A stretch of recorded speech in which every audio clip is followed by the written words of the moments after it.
我是黑道大佬的情人。大佬被枪决后，我穿到了他的18岁，在巷子里找到受伤的少年李战，把他摁到墙上亲，再敢打架，亲烂你。李战，亲爱的朋友，你有没有过这样的时刻，偶然翻开一本旧书，指尖触到泛黄的纸页，突然就想起某个午后，阳光透过窗棂洒在书籍上，连灰尘都在光束里慢慢飘。那时的时光好像特别慢，慢到能把书中的每一句话都嚼出味道。欢迎来到时光书房，喜欢我的朋友欢迎点击订阅分享。那我们故事开始。李战被枪决的第3年，我也活到头了。我没想殉情，我只是安眠药输错了。我实在太想睡个好觉了。没想到一觉醒来，回到了2010年。这一年，我爸还没破产，谁陷了他都得叫一声警总。这一年，我还是个无忧无虑、花钱如流水的公子哥。这一年，我不认识李战。李战跟我说过，他高中在成华，是一所烂到我连名字都没听过的学校。彼时李战抱着我，咽足后倦怠地抽着烟。成华后门很多暗巷，我会在那里跟人打架，没输过。30岁的李战锋芒内敛，野性和桀骜早就被他一寸一寸摁到骨子里，面上再看不出来凶厉，跟什么人说话都带3分笑。别说打架了，就是说话都很少大声。30岁的李战强势，但又温和，冲动轻狂什么的，好像离他很远。我们相遇太晚，他张狂荒唐的岁月我未曾参与。我想象不到18岁的李战跟人打架的样子。哑声说，挺想看看的。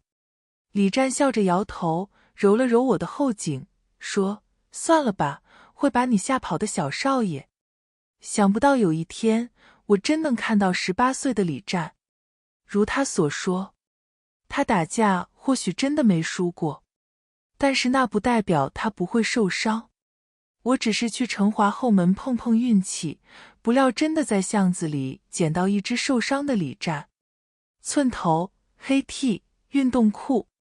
离得近了，能闻到咸涩的汗味，混杂着浅淡的皂粉香。李战靠墙坐着，脚边扔着一根钢管，磕着眼，胸膛剧烈起伏，看起来是刚打完架，还没缓过来。他摸了一根烟，叼上后抬起头，眉间的戾气还没退尽，撞上我的目光，语气不善，你看什么？还挺凶。我蹲在他面前，借着月光细细描摹他的脸，慢吞吞地说，看看怎么了？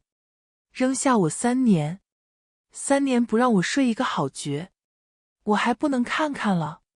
李战以为我在挑衅，目光凶狠，你小子找打，一副随时都可能冲上来给我揍翻的样子。李战又高又壮，力气又重，差点把不好惹3个字贴脑门子上。如果我真是18岁，说不定还真能被他吓住。但我不是18岁，我是38岁，被李战捧在手心宠了10年的未亡人。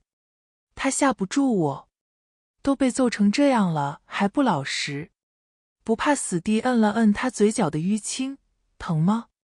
操！李战怔了一下，反应过来，皱眉打开我的手，你这人什么毛病？少动手动脚，小心挨揍。我扬了扬眉，不高兴了。以前恨不得24小时粘我身上，现在碰碰都不行了。李战扶着墙站起来，顿了一下，才一瘸一拐地往前走，左腿明显不利索。我扶住他，问，腿受伤了？跟我去医院。李战推开我，警惕又凶狠地说，别烦我，滚远点儿。我被他甩出去，差点跌倒。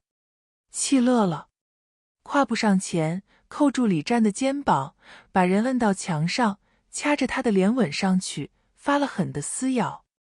厉害了，打架受伤还不让人管，凶我，推我，骂我，嘴巴讲不出来好听的话，干脆别讲了。亲服了就老实了。李战确实老实了，瞪着眼，僵着身体，呼吸都没了，脸憋得通红。忘了，他今年18岁，是个连接吻都不会的菜狗。怕把人憋死，我松开他，轻轻拍了拍他的脸，喘气儿，这才大口呼吸。我轻笑，刚才不是挺厉害的吗？再凶一句，我听听。李战，我说，去医院。李战梗着脖子强，不去。我又往前凑了凑，唇珠在他下唇上蹭了一下。李战吓得往后缩了一下，色厉内荏地喊：你再占我便宜，我真的要揍你了。要揍我倒是动手啊。喊什么？我憋着笑说，去医院。李战，我扶着他去路口打车，慢吞吞地说，以后不许打架，真要打，叫上我。李战冷笑，我认识你吗？还管我头上了？你以为你是谁？我叫景昭，是你未来的男人。我侧头睨了他一眼，再敢背着我打架，亲烂你。李战别开头，低声骂我，神经病。你说什么？李战面无表情，语速极快，我什么都没说。左腿轻微骨折，在医院打了石膏。我叫家里的司机把车开到医院，对李战说，去我家住。李战不同意，我们才刚认识，你就让我去你家住，不觉得冒昧吗？我扬了扬眉，你怕什么？李战嗤笑一声，我怕你把我卖了。我乐了，你值钱吗？讨债的爸，病死的妈，穷困的家。李战所剩，就这一条命而已。他无牵无挂，所以不惜命，也不规划未来。到后来成了亡命之徒。李战一噎，扯了扯嘴角，不说话了。我揉了揉他毛刺刺的脑袋。你腿不方便，一个人在家，没人照顾你，我不放心。先去我家住，等你腿好了，我就放你回家。李战眯起眼睛，盯着我，你怎么知道我家里没人？小狼崽子，疑心还挺重。我笑了笑，胡编乱造，因为我暗恋你，关注你很久了，连你裤衩什么颜色我都清楚，别说你的家庭情况了。李战乐了，那你说说我裤衩什么色儿的？黑的。操！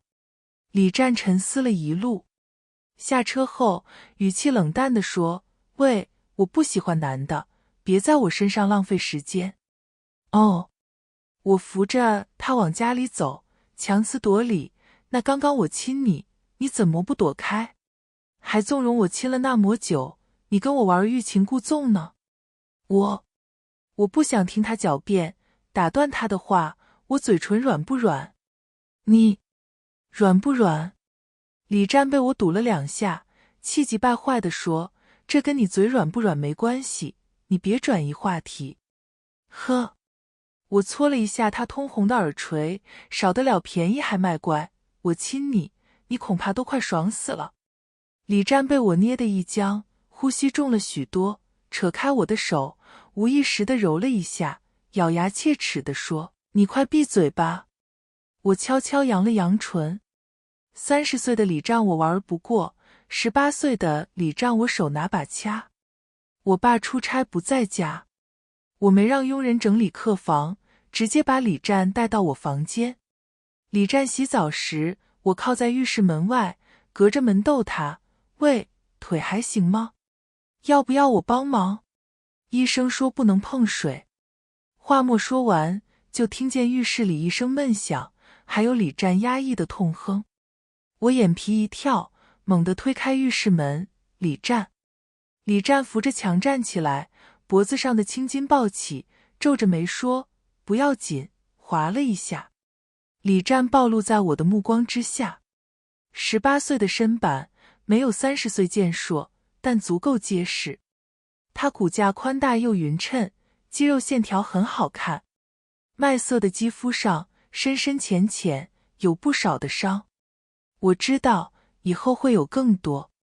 那些年，我不止一次吻过他的疤痕，每次看见他的伤疤，我都觉得刺眼。幸好现在伤疤还不是很多，幸好现在李战才18岁，我还有机会给这条不惜命的野狗套上项圈。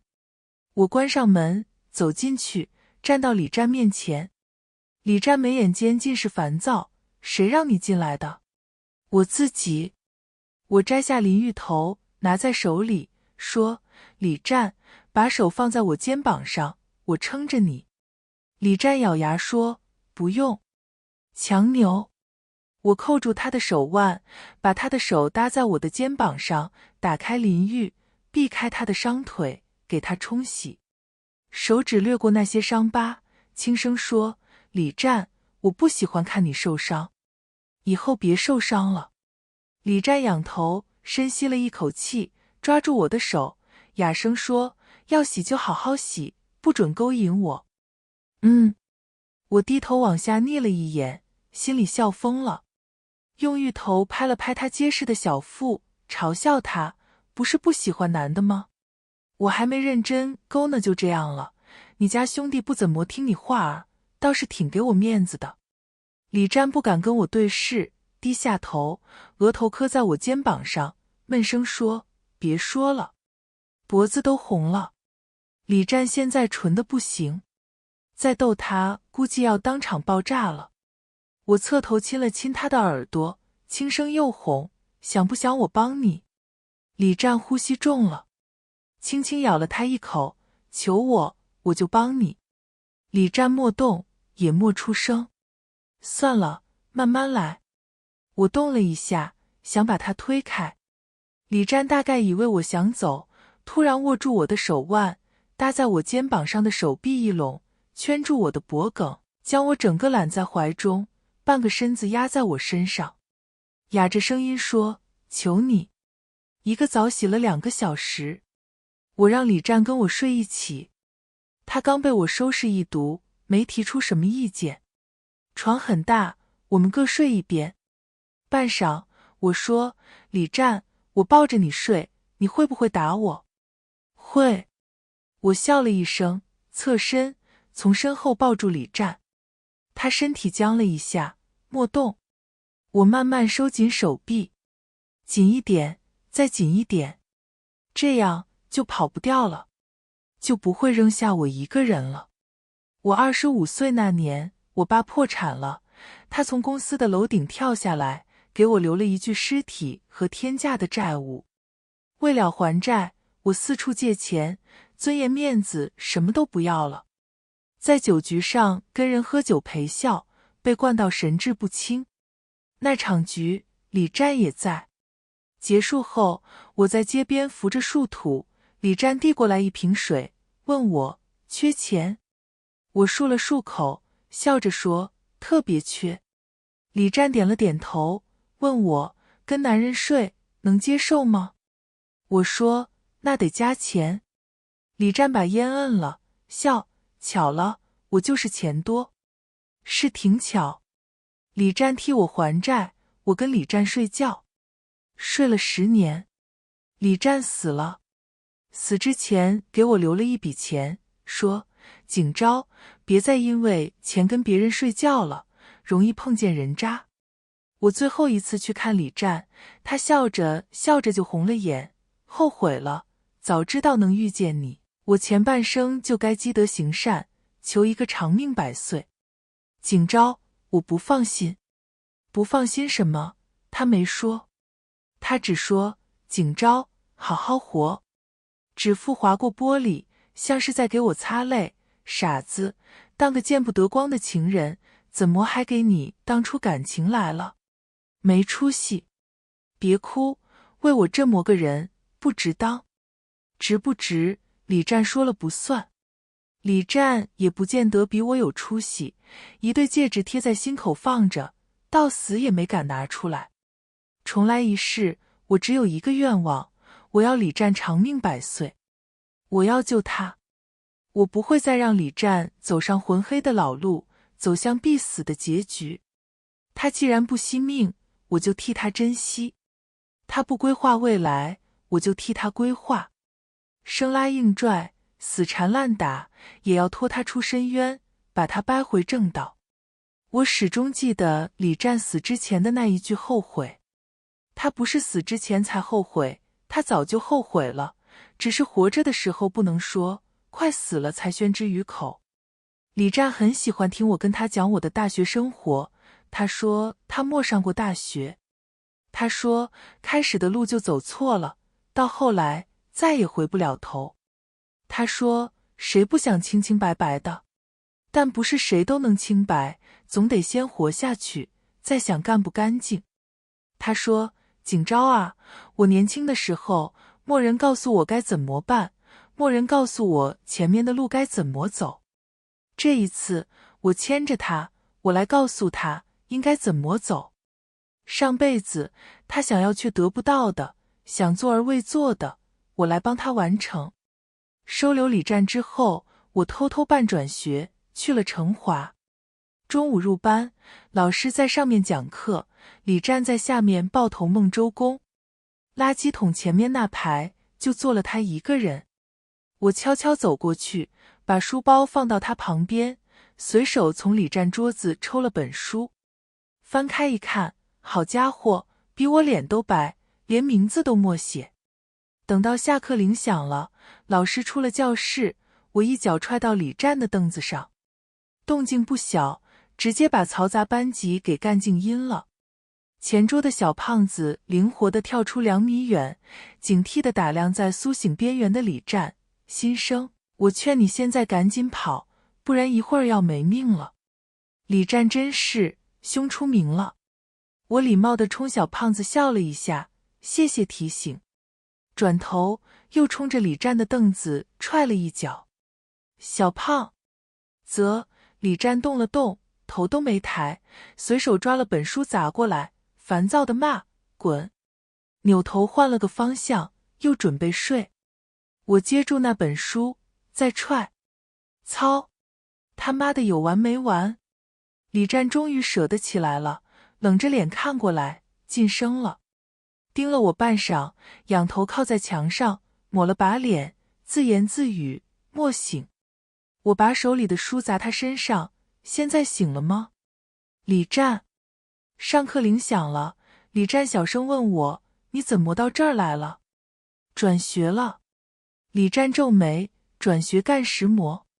你原来的学校不是挺好的吗？成华教学品质挺垃圾的。追你？什么？我凑近他，在他耳边说：转学追你。李湛抬手，用食指抵住我的额头，把我推开，看着我冷笑：老子最讨厌恋爱脑了。撤开手，面无表情地说：景昭，回你自己的学校。讲台上的英语老师忍无可忍：李湛，带着你那个新同桌给我滚出去亲热。李湛。我默默捂住脸，好丢人。我被英语老师一嗓子吼出名了，从此失去了名字，变成了跟李湛亲热的狂野新生。在我第3次把李湛从睡梦中薅起来，强迫他学习的时候，小胖看我的眼神已经从惊悚变成了崇拜，悄悄地冲我竖大拇指，心生牛逼。而李湛的烦躁都快从天灵盖冒出来了。我指着书本让他记笔记，这儿标注一下。李湛宁死不从，压低声音，凶狠地说：别以为你暗恋我就可以为所欲为。我睨了他一眼，快写，别逼我在神圣的课堂上亲你。李湛。李湛被我折磨了一下午，下课铃一响就从位置上跳起来了，逃命一样瘸着一只腿往外蹦。我扯住他的衣摆，仰头问：去哪儿？厕所。我陪你。李湛快速拒绝：不用。我起身揽住他：走吧，你瘸了一条腿不方便，我给你扶着。李湛扬了扬眉，意味不明的重负：你给我扶着。咬了咬腮帮子，笑了一声：也行。我怔了一下，悟过来，乐了。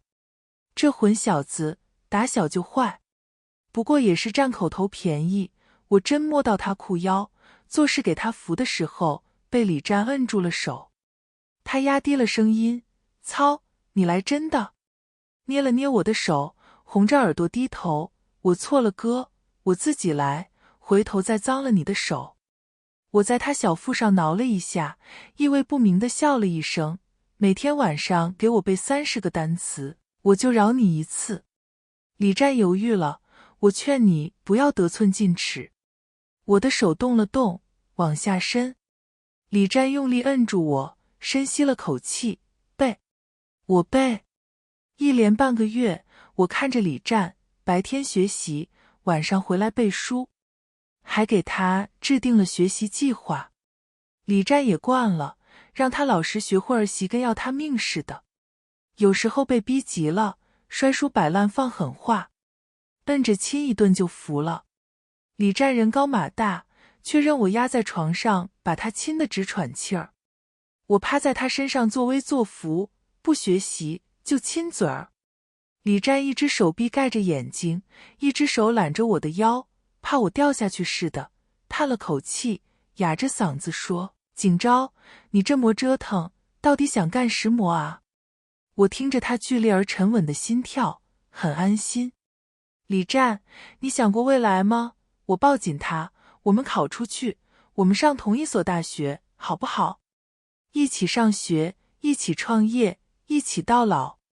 这一次，彼此撑着，谁也不准先走，好不好？李占莫说话。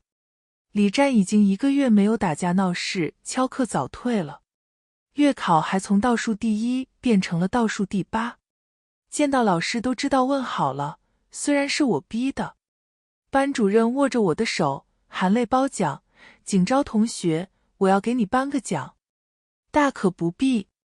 而在我拿到和平守护者奖当天，李占翘课了。我在校外找了半天，最后在李占家附近的巷子口找到了人。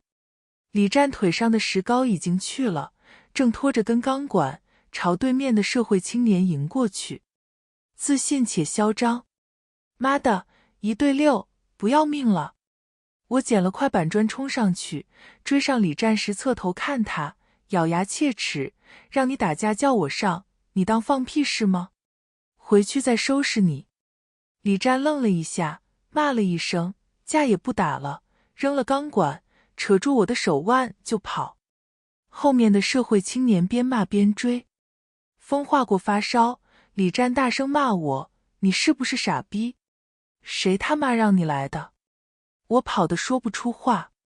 穿过几条街巷，甩开身后的人，李占才松开我。心脏过负，都要跳炸了。我扶着膝盖喘息。李占看了我一眼，转头就走。我抓住他的手腕，紧紧盯着他：你去哪儿？跟我回学校。李占背对着我，沉默了几秒，语气冰冷：放开。我不仅没放，又抓紧了些。李占垂眸看着我：景昭，都1个月了，你还没玩够。我的心凉了一半。你说什么？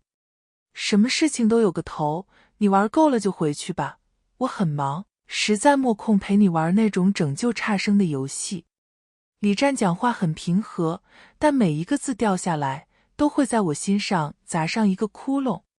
我站直了身体，气得发抖，揪住李占的衣领：你觉得我做了这么多，是在跟你闹着玩？小畜生，没良心。李占靠在墙上，点了支烟，冷静地看着我：不然呢？不然呢？我简直想笑，又笑不出来，气得眼睛都红了。我他妈吃饱了撑的，跑到这么个垃圾地方，跟你这么个傻逼东西闹着玩？我脑子有病，看你受伤忙前忙后的伺候你。我犯贱了，熬夜给你制定学习计划，梳理笔记，闹着玩。我掏心掏肺的事跟你玩来了。李占，就算你聋，听不见我说喜欢，但你总不瞎吧？我把心活生生赤裸裸的摊在这儿，你也看不见吗？烟雾笼着他冷硬的脸，李战不为所动，声线沉冷：“景昭，你是不是觉得自己特别伟大，特别深情啊？”嗤了一声：“别在那儿自我感动了。”我愣了，心脏紧紧缩了一下，不可置信地笑了一下：“你说什么？”我说：“你自作多情，一厢情愿。你强加给我那么多期望，也莫问过我想不想要啊。”李战笑了一声，表情恶劣：“好好学习，天天向上。去他妈的好好学习！景昭，你既然那么喜欢学习好的、老实本分的，就应该直接找个3好学生，干嘛非要来改造我？搞得大家都不舒服。10来年了，我活得好好的，没什么不妥，也不想改变。我就是这样，人渣、败类，学不好，也学不会，不能陪你上什么狗屁大学，也没什么未来。”李战弹了弹烟灰，垂着眼说：“景昭，我跟你想的不一样。你想让我跟你比肩，我做不到，你迟早要失望的。那天，我听到你爸跟你打电话了。”李战一根烟抽完了，嗓子哑得厉害：“你爸说的对，成华挺烂的，你不适合待在这儿，你应该回你原来的学校。我们俩就不是一路人。”李战听见景昭背着他接电话，和他父亲吵架。他在卫生间抽了3根烟。景昭他爸说的没错，成华很烂，景昭很优秀。景昭在成华是自毁前程，跟他混在一起更是。其实早在景昭转到成华的第1天，他就该把他赶走。他有100种手段让那没吃过苦的小少爷知难而退。后来一种隐没史上，景昭眼巴巴地凑上来亲他一口，李战脑子就不清醒了。李战是挺害怕景昭亲他的，不是不心动，是太心动了，心动到恶念疯长，想霸着人不放，想把这小子绑了，叫他以后想走都走不了。那天景昭抱着他说要考同一所大学，李战浑身的血都热了，甚至那1个月都忘了自己是个什么货色，真在学习上下了功夫，真的幻想自己能跟景昭考同一所大学。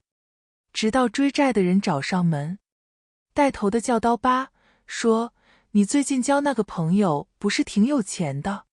你问他借点儿。”兜头一盆凉水浇下来，李战冷到了骨头缝里，心里只有一个想法，不能让这群垃圾盯上景昭。他命贱，毁了就毁了。景昭那么漂漂亮亮的一个小少爷，毁了他心疼。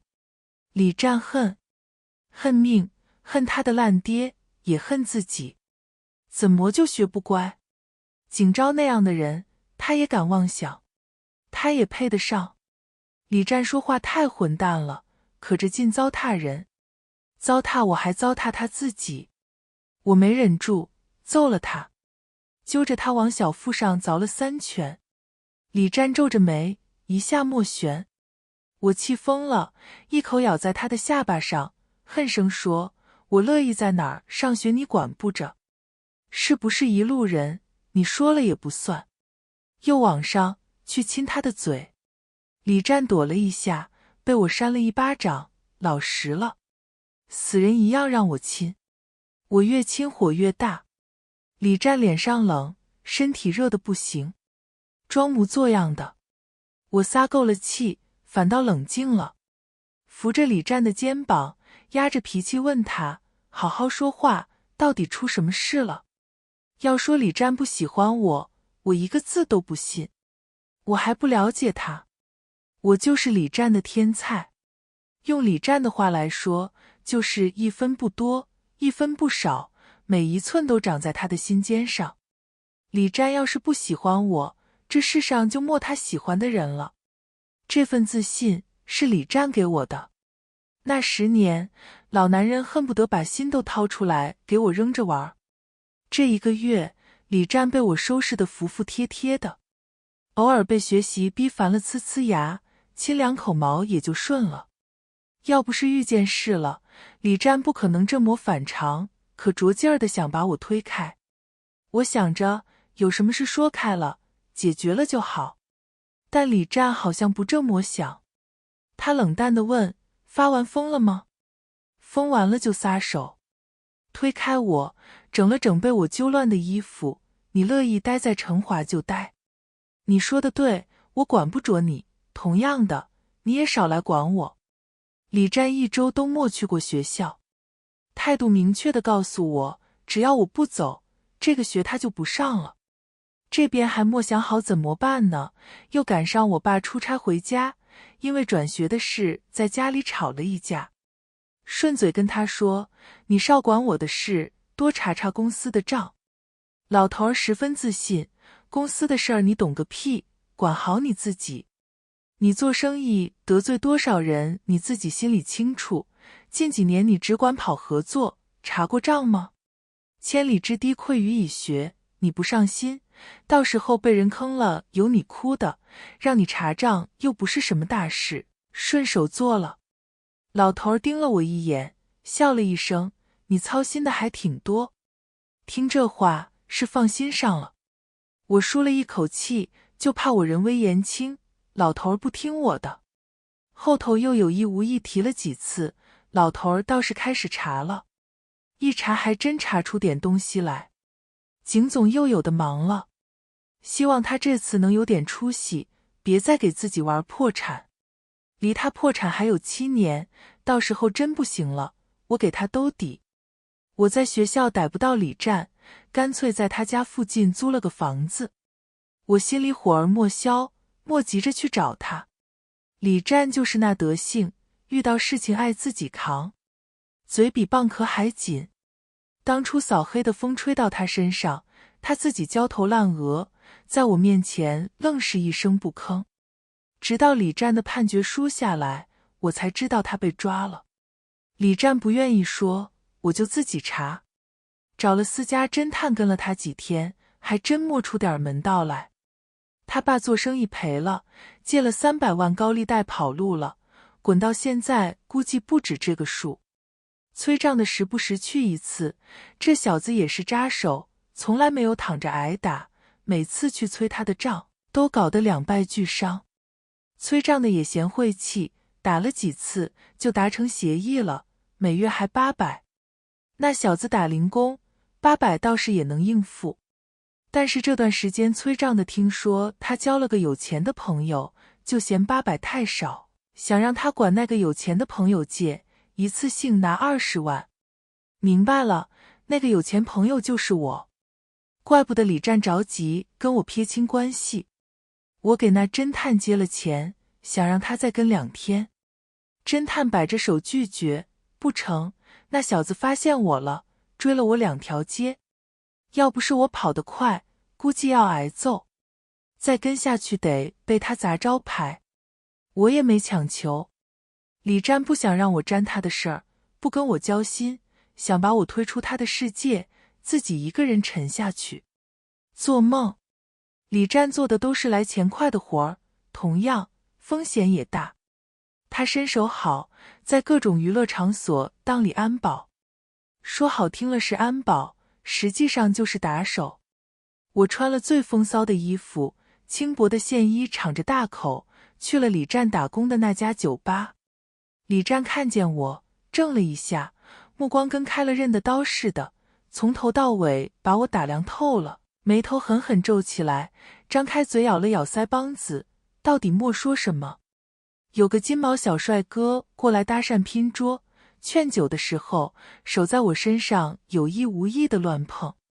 后头又掏出来一根烟，拿着打火机凑上来，贴近了问，会吗？我垂头抿住他喂过来的烟，去够那个打火机，还没点上，嘴里的烟被人抽走了。抬头看见李战把如湿的烟头噙到嘴里，歪头点了，抽了一口，摁到烟灰缸里，对那金毛说，不好意思，他不会。喝出雾气，手在我后颈上捏了一下，目光垂在我身上，玩够了吗？我头昏脑胀，冲他笑了一下。李战目光一暗，烦躁地皱起眉，报复似的捏了捏我的脸，恶狠狠地说：“还有脸笑！”用了力气把我从沙发上扯起来就走。金毛不乐意了，拽着我不松手：“哥们儿，先来后到，懂不懂？”李战扶开他，语气很淡：“你怎么知道是你先来的？”那金毛还要来拉我，李战揽着我退了一步，把我摁到怀里，回头指着他，目光阴沉，力气满身：“别动，你再扒拉他一下，我怕我忍不住把你给打废，真的。站那儿别动，别惹我，为你好。”李战发起火来，谁看了都怵。那金毛硬是莫敢动一下。李战把我带出了酒吧，穿过几条街巷，人声淡了，才停下。手腕刚被松开，后背就狠狠撞到墙上，接着李战压下来，嘴唇被他咬住，狗一样啃。手从宽大的线衣下摆摸进入，在胸肌上重重地揉了一把，又往下。他手上茧多，力气又大，摸得我又麻又疼。李战亲得重，我不断后仰，脖子都快折了，嘴唇肿了，他才松开，贴着我的下巴往下亲，喉结、锁骨。嫌我太矮，揽着我的腰把我往上凑了凑，一条腿挤到中间，撑着我。我情难自抑，仰着头，断断续续地喊他的名字。李战越亲越过分，宽大的线衣被他撩开，在我胸肌上啃，手在我小腹上揉了揉，去解我的裤子。我一个机灵，死死摁住他的手：“李战，够了，不行。”这是在外面。怎么不行？李战抬头，呼吸不匀，掌心贴着我的小腹，唇色湿润，目光混沌：“你穿成这样，特地跑来我面前坐，不就是想要这个吗？”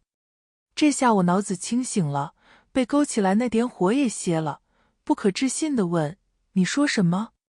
李战轻笑，语气残忍：“装什么？勾了我一晚上，真当我看不出来？想要？我给你啊！”我一巴掌扇到李战的脸上，大力推开他。李战被我打偏了头，嘴角破了，黑沉的眸子折射着路灯的光，冰寒刺人。半晌，抬手蹭掉了唇角的血。我转身往回走，走了几步，被李战追上，扣着手腕把我拉回去，问：“哪儿去？”我冷笑：“你管得着吗？”“我是管不着你。”李战把我领口大开的线衣往上扯了扯，依旧狠心：“但是你要浪就到别的地方去，别在我跟前犯贱。”说的什么话，莫一句爱听的。我点了点头：“行，我这就寻个你看不到的地方，找人发浪。”李战扣着我的手骤然紧缩，凶狠地盯着我，被我气得说不出话，半晌莫动。我动了动手腕，说：“松开。”李战依旧不动，一寸一寸把升腾的怒火压下去，半晌憋出来一句：“我不是那个意思。”良久，李战低下头，闷声说：“今天是我做的不对，你别跟我置气。回去吧，景昭，算我求你。求你了，回去吧，别这样。”我看见少年通红的眼眶，如同被锁住的困兽，无论如何都挣不来捆住他的网。他如此痛苦，如此绝望，狠心使完了所有办法，终于计穷，弯腰低头向我求饶。我抬头深吸了一口气：“景昭，你真是个混蛋啊！干嘛这么欺负他？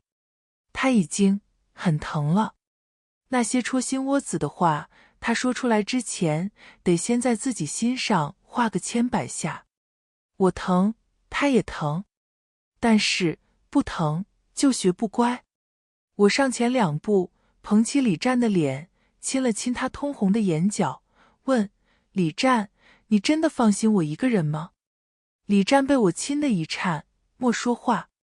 我继续说：“你看，我一个人不会过得更好。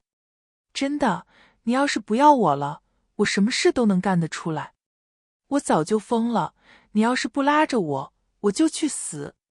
李战说，景昭，你到底图什么啊？我看见李战的眼泪，他恶狠狠地把自己踩进泥里，我他妈的不值啊，为我不值啊，你懂吗？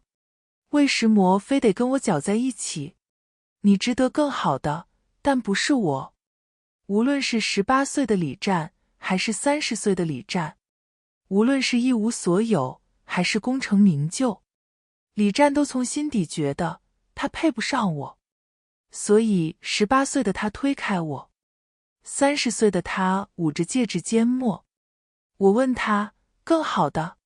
李战，这世上还会有人能比你对我更好吗？李战看了我半晌，垂头，用双手捂住脸，慢慢蹲下，蜷在地上。我听见18岁李战压抑的哭声，嘶哑，哽咽。为什么要逼我？舍不得，我他妈也舍不得。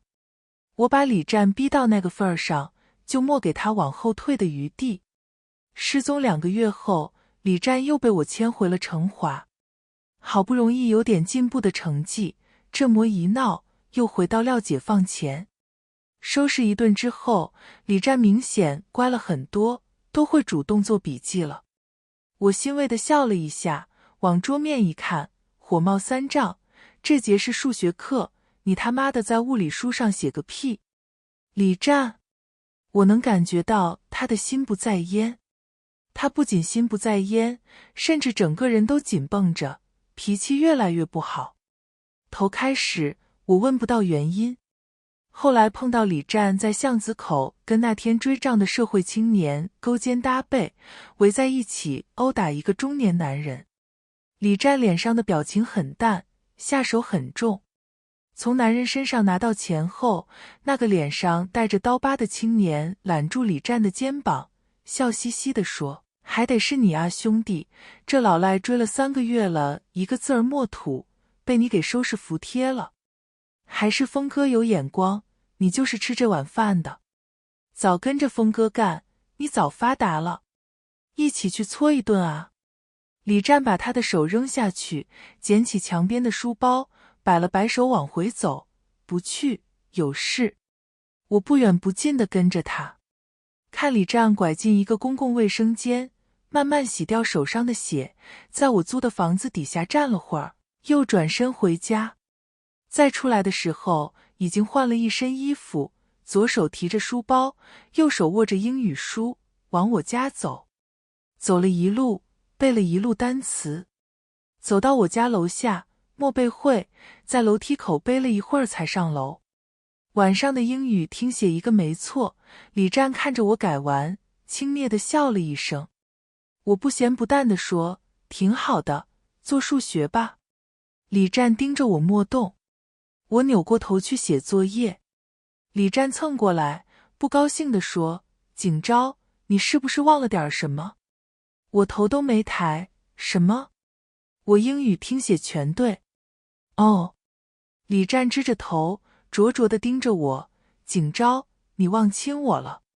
手指点着那张听写纸，以前英语听写全对，你都会亲我的。还亲他？我没揍人都是脾气好了。我摔了笔，抬头直视他，故意问，李战，峰哥是谁？等他自己坦白，下辈子都等不到。峰哥，徐峰，我认识。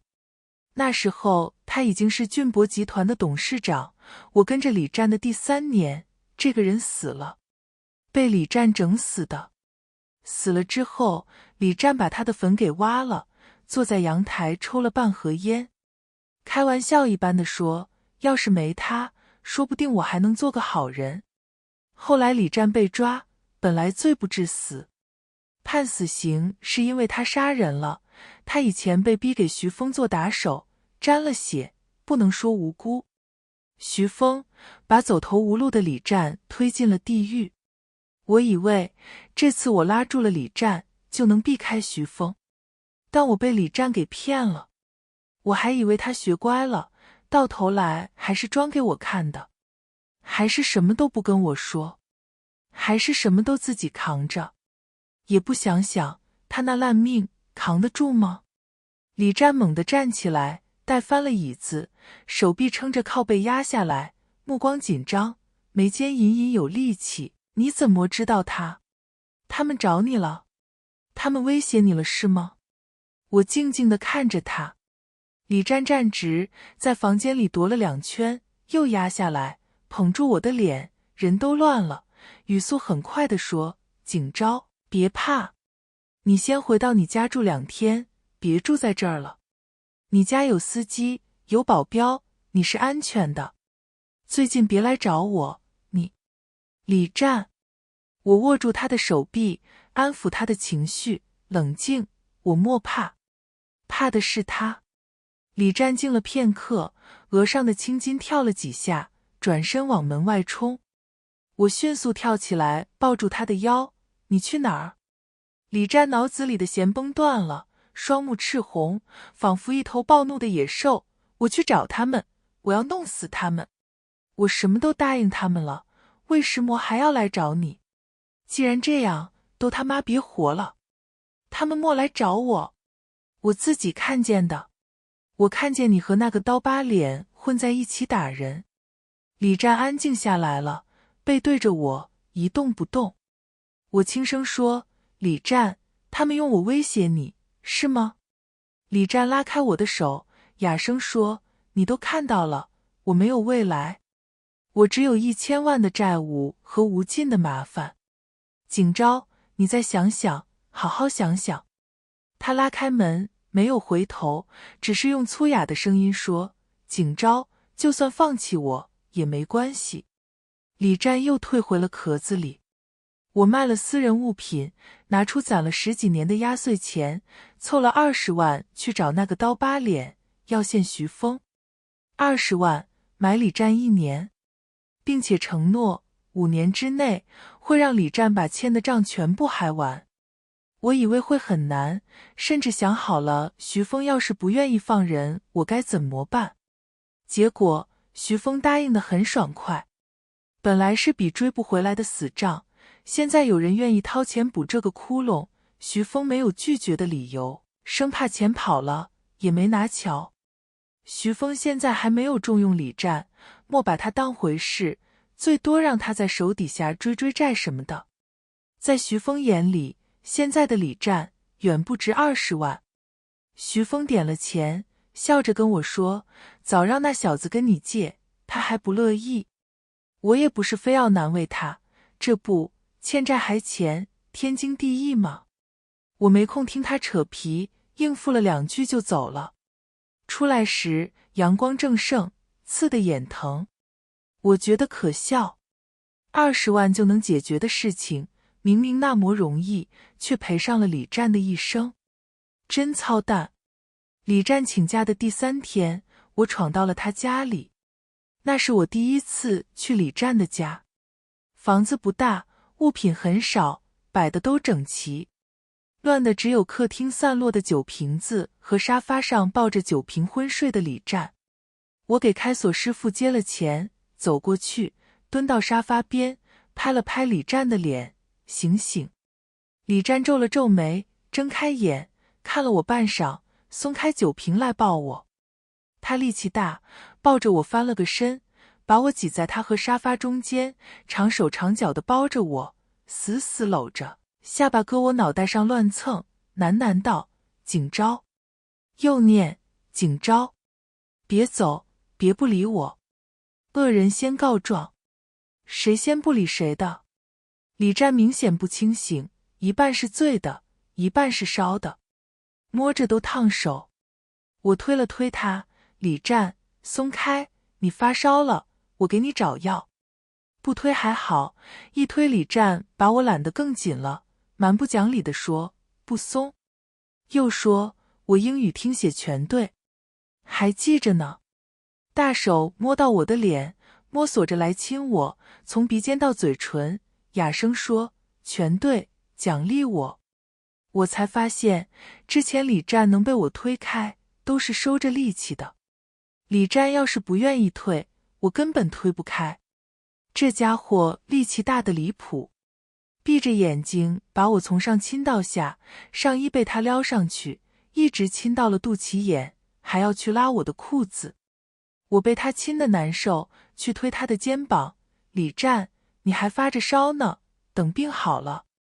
李战扣住我的手腕，一点一点去亲我的手，含糊不清地说，莫发烧，莫病，我好着呢。好个屁，被他烫死了。带病冲锋，李战冲完就倒了。我抖着2条腿找了2片退烧药，胡乱给他喂了，倒在床上磕眼就睡。牲口，醒了再算账。再次醒来是黄昏，天光暗淡，李战坐在床头抽烟。我凑上去，趁他不备，用手把他的烟头给搓灭了。操！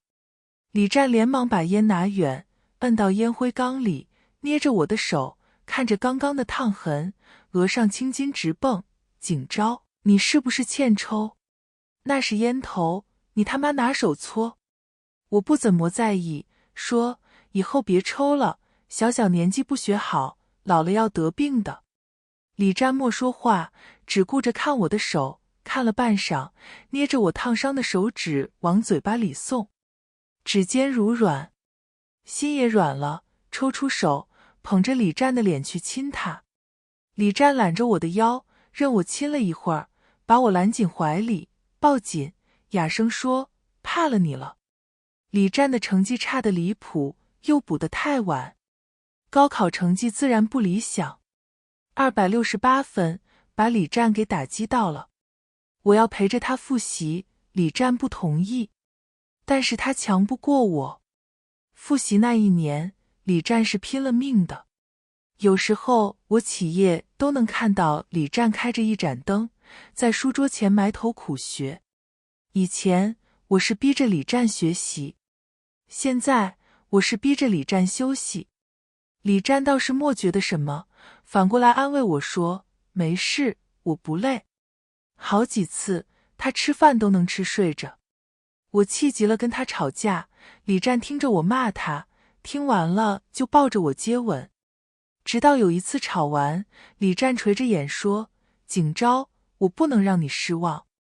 你说一起上大学，我记着呢，你也不能忘。景昭，我不想让你迁就我。李战抚摸我的脸，目光温柔，你值得最好的。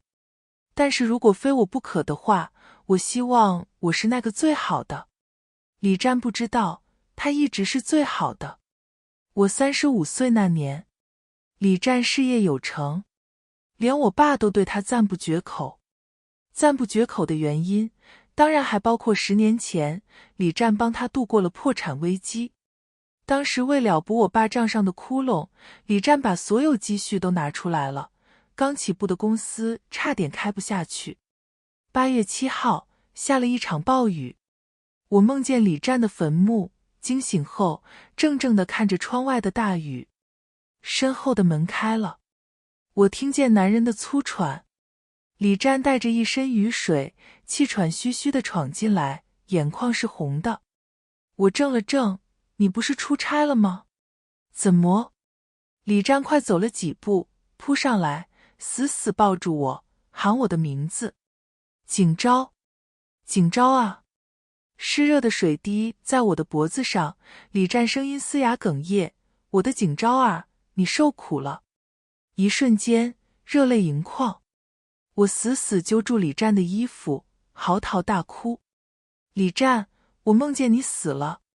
我不会死，我陪景昭长命100岁。今天的时光书房之旅到这里就暂告一段落了。下一期我们会带着新的时光之书与你相遇，可能是关于老上海的弄堂故事，也可能是藏在经典名著里的岁月细节。记得常回来看看，时光书房永远在这里，陪你在文字里与时光温柔相拥。咱们下期见。